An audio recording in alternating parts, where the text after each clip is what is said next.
శ్రీకాకుళం జిల్లా నర్సన్నపేట నియోజకవర్గం పోలాకి మండలంలో అభివృద్ధి కార్యక్రమాలకు కేంద్ర మంత్రి రామ్మోహన్ నాయుడు శ్రీకారం చుట్టారు. స్థానిక ఎమ్మెల్యే బొగ్గు రమణమూర్తితో కలిసి డోలా నుంచి వనితి మండలం వరకు 6 కోట్లతో చేపట్టే ఫ్లైఓవర్ పనులకు శంకుస్థాపన చేశారాయన. చల్లవలస నుంచి చీడివలస వరకు 2 కోట్లతో చేపట్టే రోడ్డు నిర్మాణ పనులను ప్రారంభించారాయన. మంత్రి అచ్చెన్నాయుడు ఆధ్వర్యంలో మూలాపేటలో పోర్టు నిర్మాణ పనులు వేగంగా సాగుతున్నట్లు చెప్పారు. పలాస దగ్గర ఎయిర్పోర్టు నిర్మాణ పనులు చేపడతామన్నారు.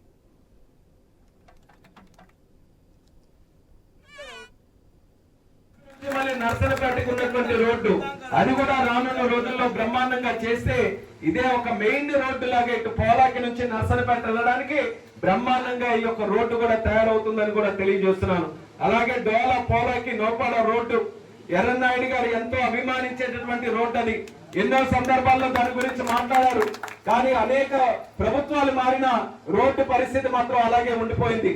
కేంద్ర మంత్రి అయిన తర్వాత ఈ రోడ్డుని ఎట్టి పరిస్థితుల్లో డెవలప్ చేయాలని కంకణం కట్టుకుని మంత్రిగా నితిన్ గడ్కరీ గారి దగ్గర ఉంటే ఆయన దగ్గరికి వెళ్లి కూర్చొని సుమారు 126 కోట్ల రూపాయలు